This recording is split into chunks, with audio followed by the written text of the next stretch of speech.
Hey guys, welcome to another episode of Carlton People. We're closing in on episode 100, and I've got Sam today. Sam, we've spoken a bit. We've never seen each Yeah, other this much, but this is good. This is exciting. yeah. I think for you, it's about putting a face to the name. For me, Yeah, as I've mentioned to you, you've lived in my living room for the last 4 years, I reckon. Um, you've been a constant in my life, in my own personal areas, and I know you well. Hannah knows you well. You have no idea who the two of us are, or at least didn't until quite recently. So yeah, I mate, do good to now. put a I know now, but now it's my turn to find out who you are and where you fit in this giant Carlton puzzle. So let's start there. Let's start with you and like what is the story? How did you become a Carlton supporter? Yeah.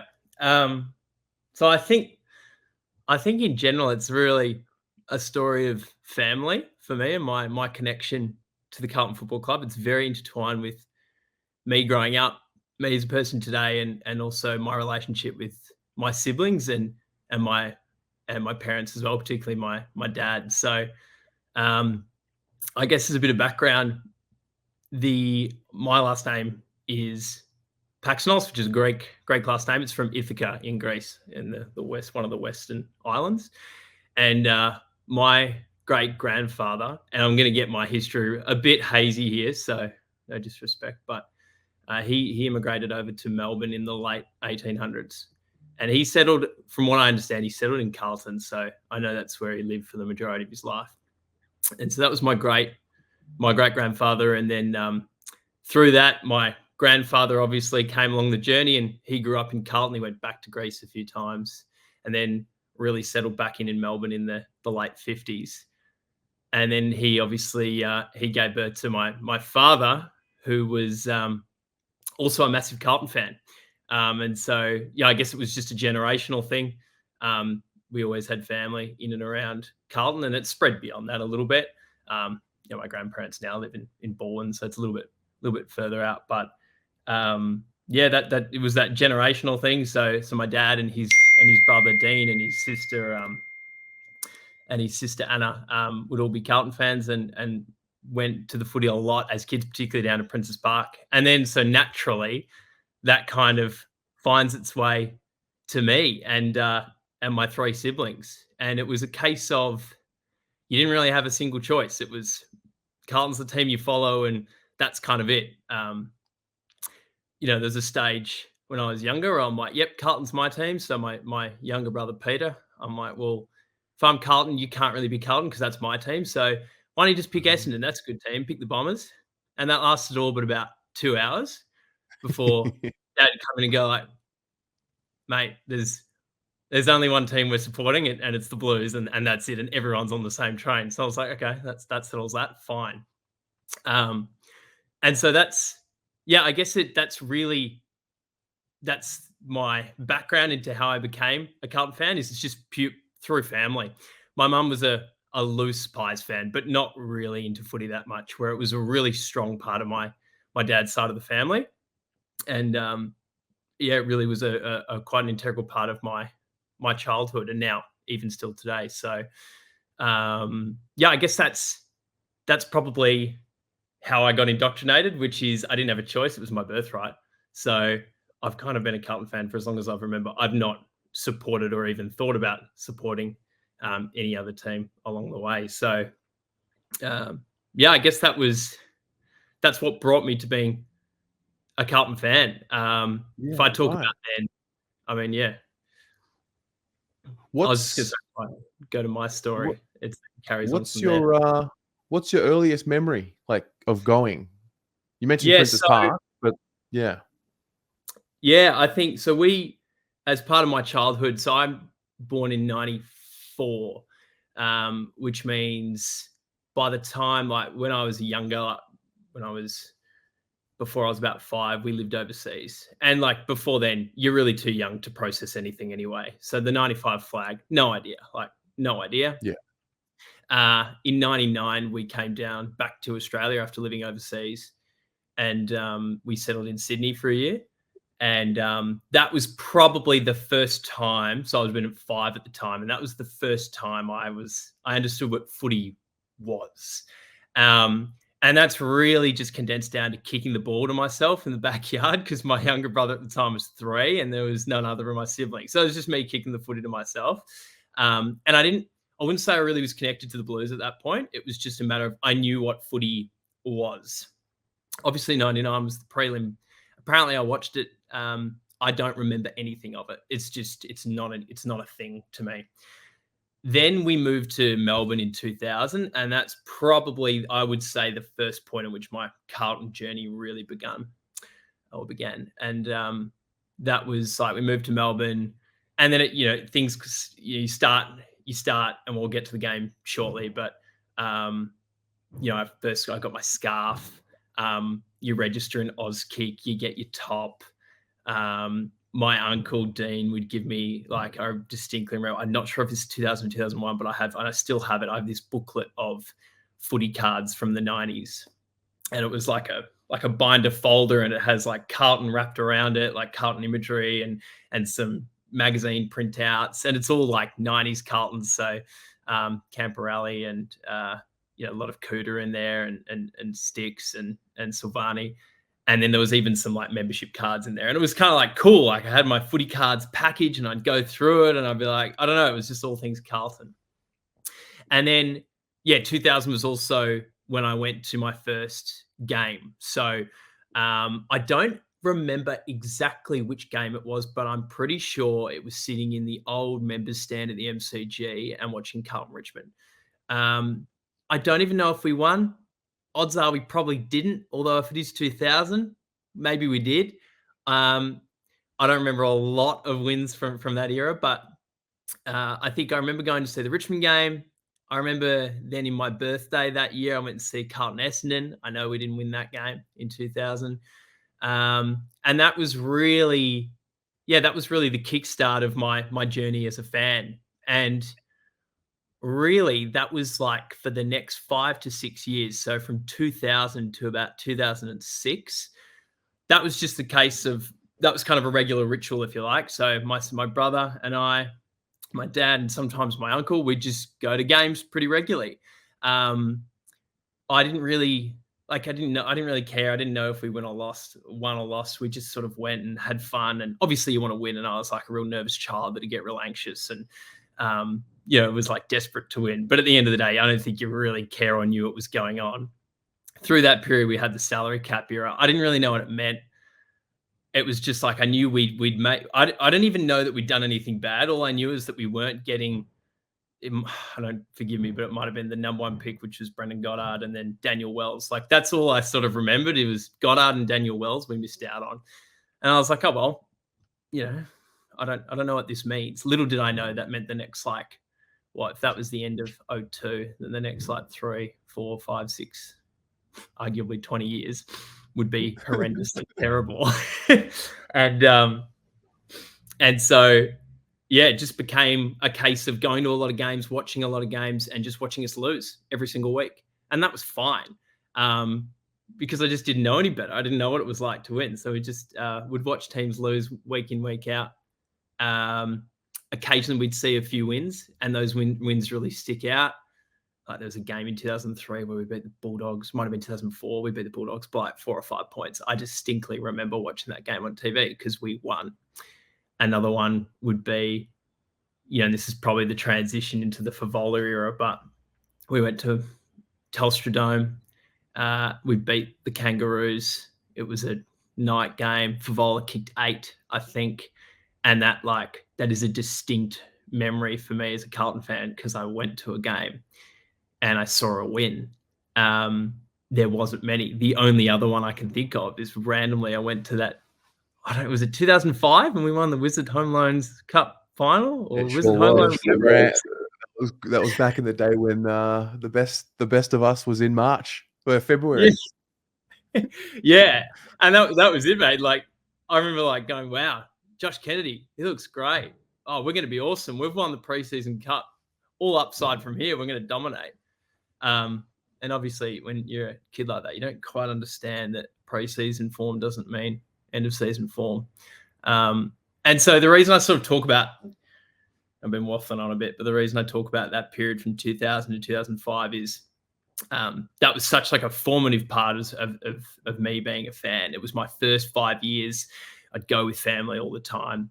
And it was just like, I loved it. I just loved the Blues. And particularly, I reckon I loved Kuda, but I love Favola. Like, I just loved Fev so much. Yeah. And that turns out when you're not winning, you gravitate to just players and you just start supporting players because you're like, well, maybe Favola kicks 4, then I can hang my hat on that as opposed to a couple of wins. And then it probably, and I'll carry on and jump in at any point, but that's probably the first phase of my sport of life.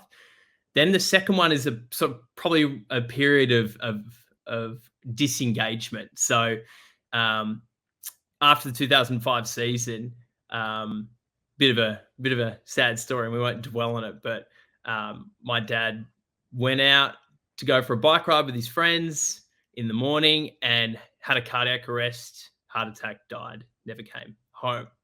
Wow. And it was sudden, so no one expected it.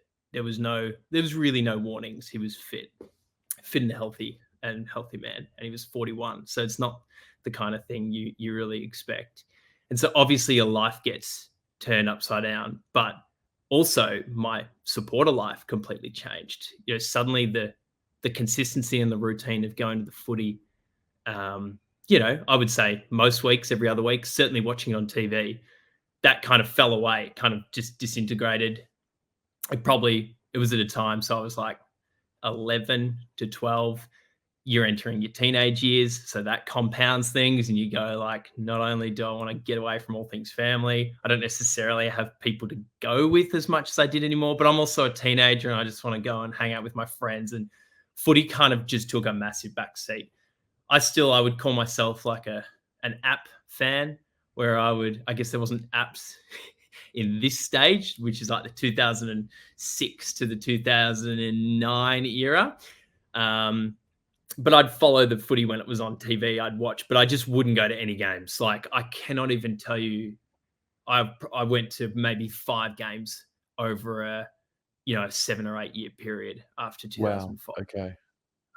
So I loved the Blues. Would still check scores and had a vested interest, but just it sort of dropped out as a part of my life. And so, funnily, what's quite interesting is that's the period where there was actually a lot of hope with the club, and we were building and we were actually winning a few games, and I wasn't there. Like, I was out, I watched the Brisbane final. I'd watched the Sydney final.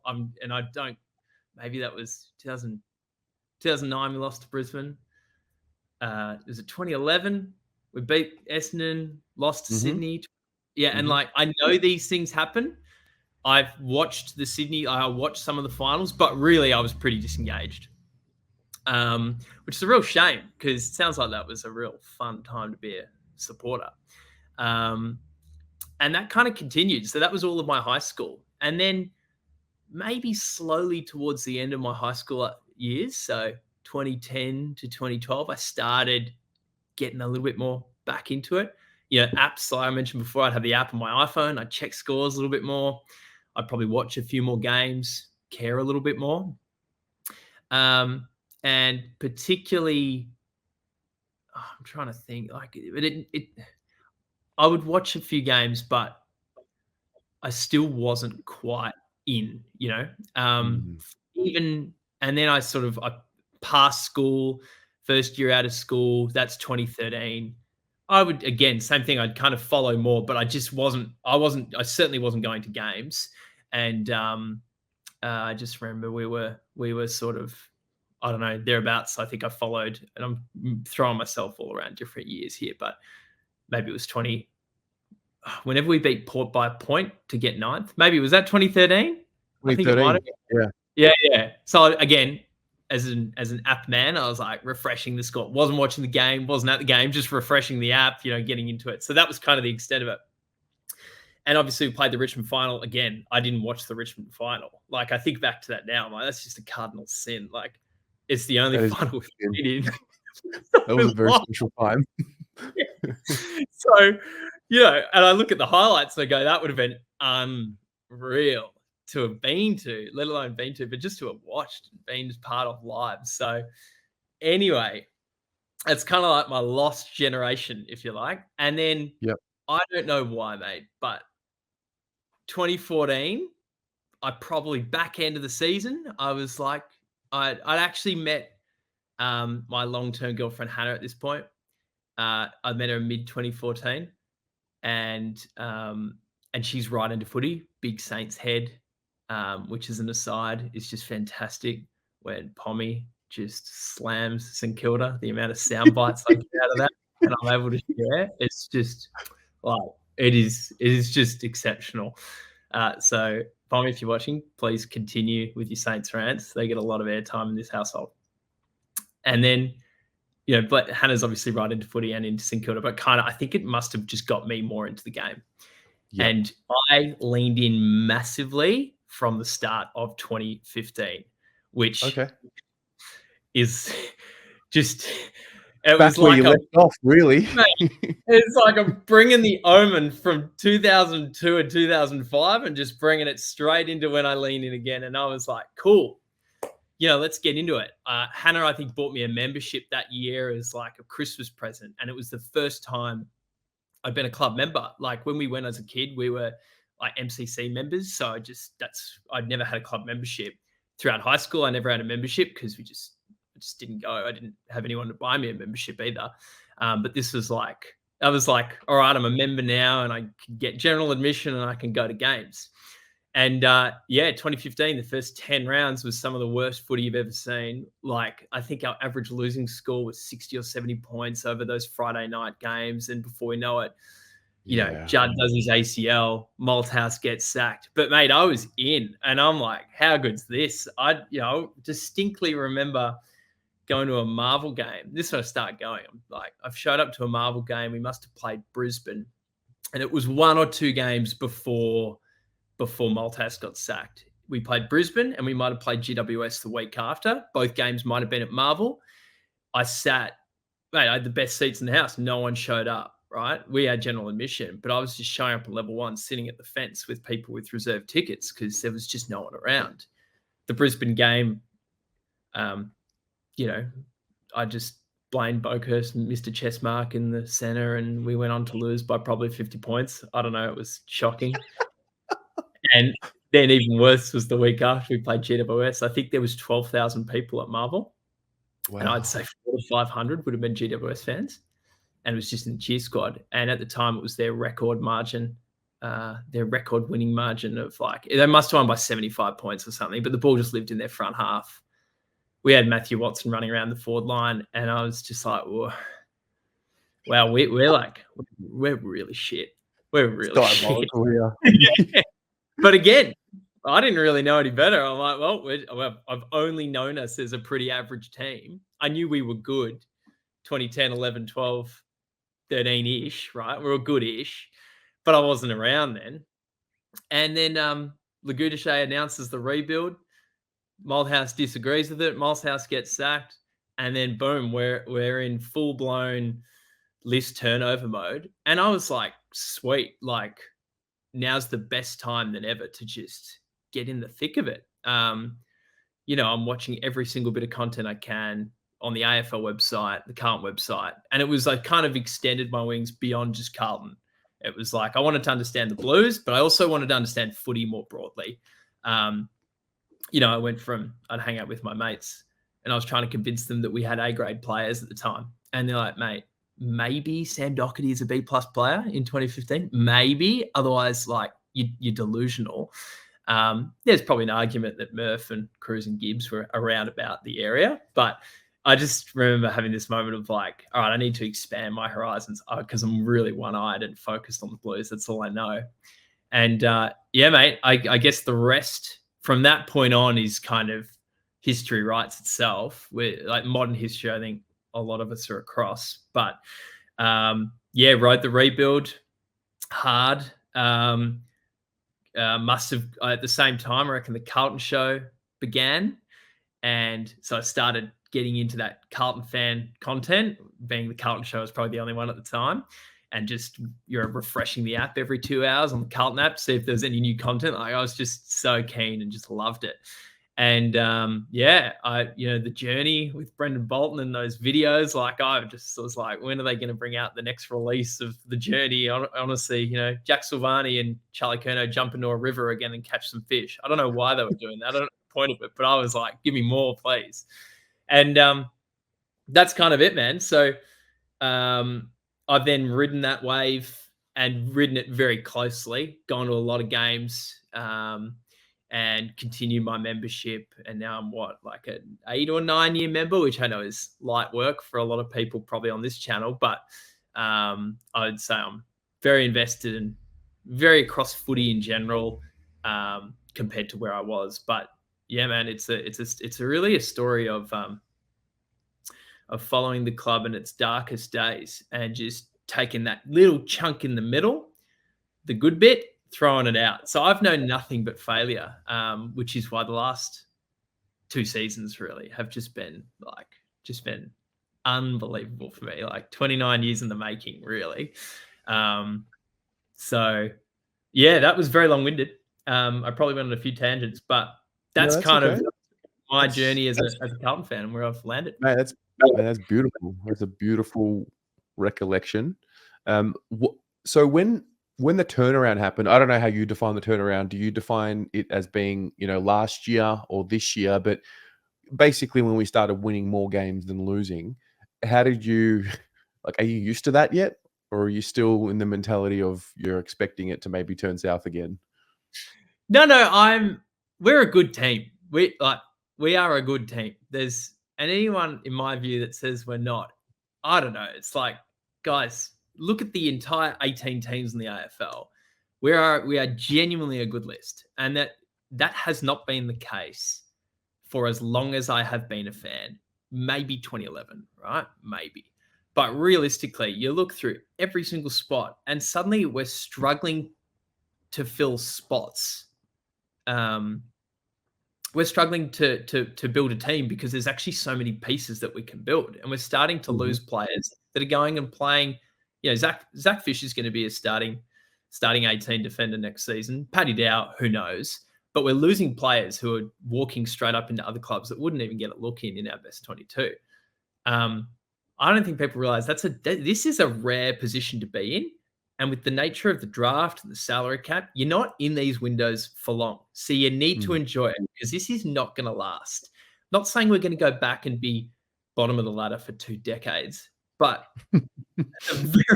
maybe at the very least, you go through cycles. That's the way the system works. And we're right now coming at the peak of the cycle. The list is good. And more importantly, and to your question about the turnaround, I think it was that Richmond game, round 1 last season, and possibly the preseason games, if I really think about it. And when I say last season, sorry, Vossi's first season, so 2022. Yeah, that's when I'm like, we're actually good. And you sort of watch the way we'd handball through the midfield at the time. And you could tell what the system was. And it was like, we would go behind by a couple of goals in games, but you're like, we'll find a way and we're gonna win. And no matter what the list was or the team was the year before, it was like, hold on for dear life and just hope that maybe the other team has an off day and we just hang on for a win. Particularly even in the Bolton and Teague, eras. Like when we got ahead, you were like, nah, how long are we going to hold this for before we get motored down? And is there enough time to hang on? So yeah, I'm sorry. In terms of the turnaround, I think it's a good point. I think going back to, I still remember the Bolton days, and it was like, I would go, whether I would go to a game or whether I would watch a game, it would be, are we going to get a good quarter? Do you reckon we could maybe even get a good half in? Don't know if we're going to win. Maybe we can keep it within 3 or 4 goals. It's a really interesting point you make now. Like, it seems like we are in control of games more than we ever have been. Yeah. There's a system that connects the players now that I haven't seen before. Like, to your point about the Bolton era, you're not even, you're going to lose. Like, the team's not very good. And we're playing a team of 18-year-olds. So you're just looking at individual players. And I found I just zoom in on, how's Zach Fisher going this week? Is he slightly better than last week? Is he taking the ball on more? How is his short kicking going? Whatever it might be. Harry and Charlie were the obvious ones. Like, how are they going? Are they getting more marks? Are they just getting more involved? You're watching little individual players. I wasn't that concerned about the broader list because I'm like, why even bother? We're so far off it, it's not funny. And you'd watch the top teams at the time, Adelaide, Hawthorn, and I'm like, we are just so far away from this, like so far away. Whereas now, like, it's less about the individual players and more just about the team, which sounds simple, but you're not looking at individual brilliance anymore. And you're not looking at, this person got X amount of disposals or Charlie kicked X amount of goals. We still love that. But it's more like, as a system, how you have this ability to zoom out and assess based on a system and wins, put simply. Rather, we're not picking out wins anymore. It's like, did we win or not? That's the only thing that matters. And that's probably been the big change. And yeah, it probably took a little bit longer than what I'd hoped. I think when we first started the rebuild, I was thinking 2020, 2022. Yeah. I reckon we'll be about, that's where the profile might be. Didn't work out. But hey, like, some teams, and I'm not saying we're going to go win the flag, but we are in, I would say, contention now. And there are clubs that just are never in contention, like, despite how good their team is. Like, one is Port Adelaide, have been thereabouts for 10 years, give or take, but have never really been a contender. They've always been like, you've got your 2 or 3 contenders, and then there's like Port, who are just like in there. And I just single out Port because it's top of mind. But I feel like we're maybe not there just yet, but I feel like we're entering the genuine contender stage. And it's a special time. It's a very special time to be a fan. Like, we're going to the footy and we're watching good footy and we're winning. And yes, this season was massively concerning for the first half of the season, but last year and the back half of this year, like, it's just good it's fun to go to the footy again. Not even again. For me, it's just fun to go to the footy. I've never had so much fun at the footy. Yeah. Yeah. I mean, your story is special in that, and I want to ask you, like, what is the essence of the Carlton Football Club to you? Because you've got so many. There's a few elements to you. Like, there's great grandfather, there's the family element, and there's your partner now, and that experience, and sort of reconnecting. So, what is the essence of the Carlton Football Club in your experience? What brings you back? Yeah, it's a good question. It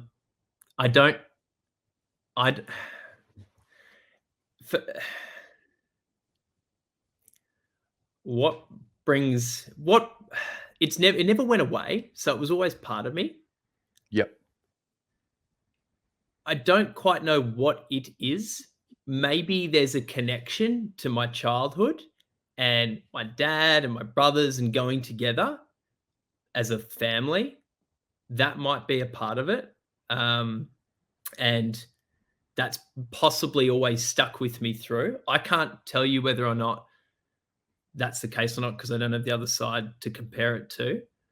But for me, and what is the essence of the club, like, I felt like I've always experienced this.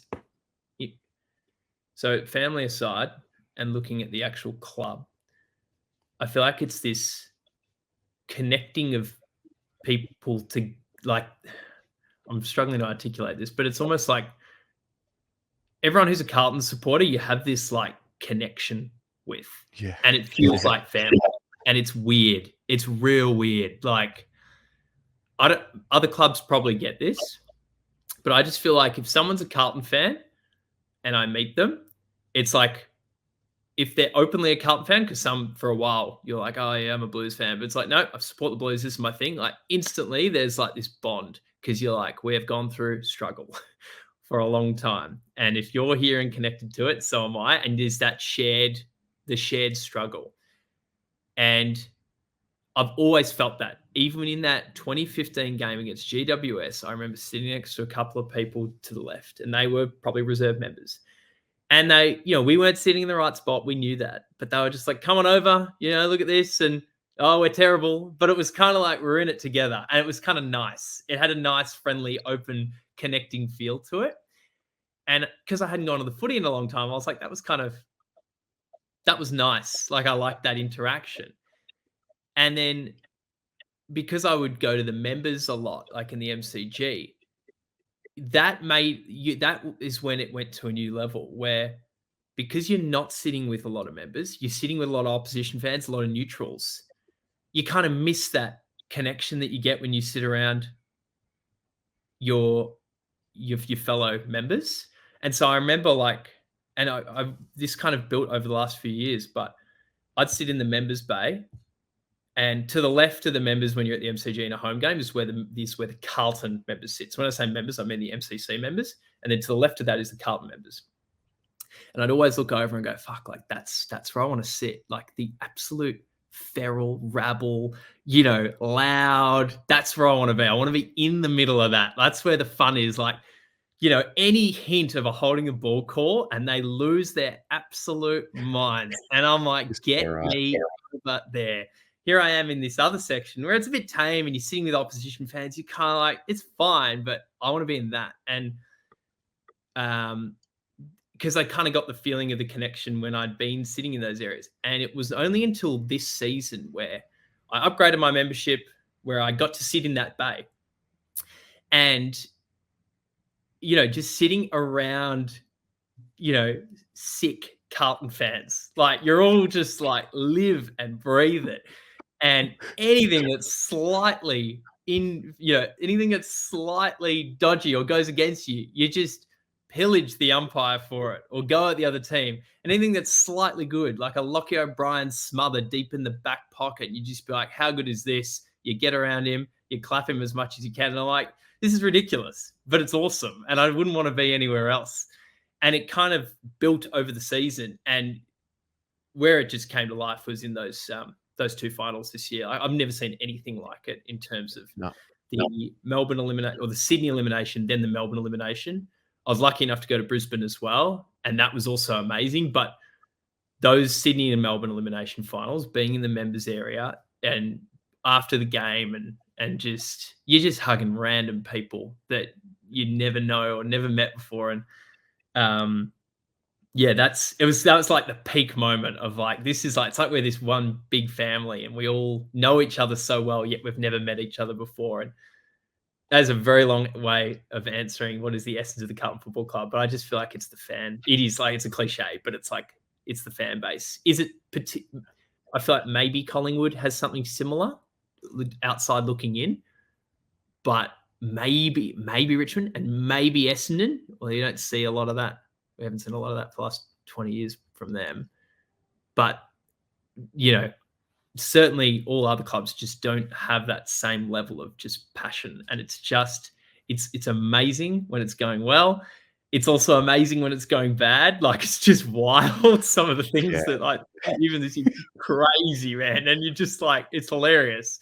And good or bad, I just love being in the middle of it. I just find it's so funny and it brings me so much entertainment. And I just feel this weird connection, but I can't quite describe. Yeah, it's a feeling. It is hard to explain. And I think the best way to explain it is you got to feel it. That's why when I do this series, I ask most people, like, what's your earliest memory of going to a game? Because I feel like there's becoming a Carlton supporter, whether that's because family or this is the way it is, we're Carlton supporters. And then there's the first time you feel it. And that is going to a game or watching it with a bunch of people and you feel it. Like, it is a thing. Yeah. We've had moments. 2013 Richmond, I imagine that you would have felt it, whatever it is. I didn't get to feel that. But for me, I reckon it might have been Kate Simpson's 250th. Was that against Port? What? Maybe at Yep. Marvel, won by point. was there, Cruiser with the goal. To be the hero. To be the oh, hero. mate, and, like, the crowd and that lid on the like, people rag on Marvel, but when Marvel is full and the lid is closed, it is unbelievable, the atmosphere in there. And Cruz, like, yeah, that was just unreal.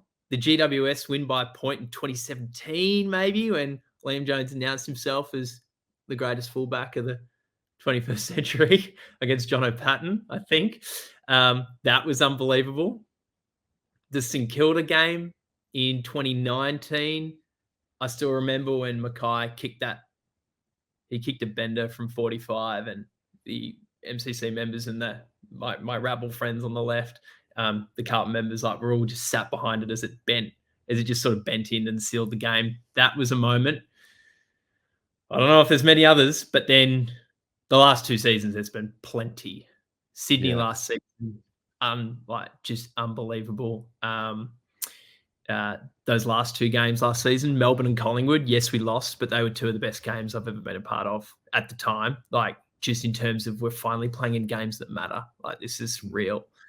And both sides really want to win, and it was loud, and we played extremely well. And yeah, we didn't win, but it was just awesome. And then this year, the Melbourne game again, the Hand of God game, and then the 3 finals, or the 2 finals, and then the first quarter of the Brisbane game. It's just, mate, I was so used to not having my voice on a Monday. It was just weird, but it's amazing. So last question. Everyone gets the same last question. What year will they lift up the cup? I don't see a reason why it can't be next season. That might make me sound full enough, but if not next season, then when? Like, we are ready to go.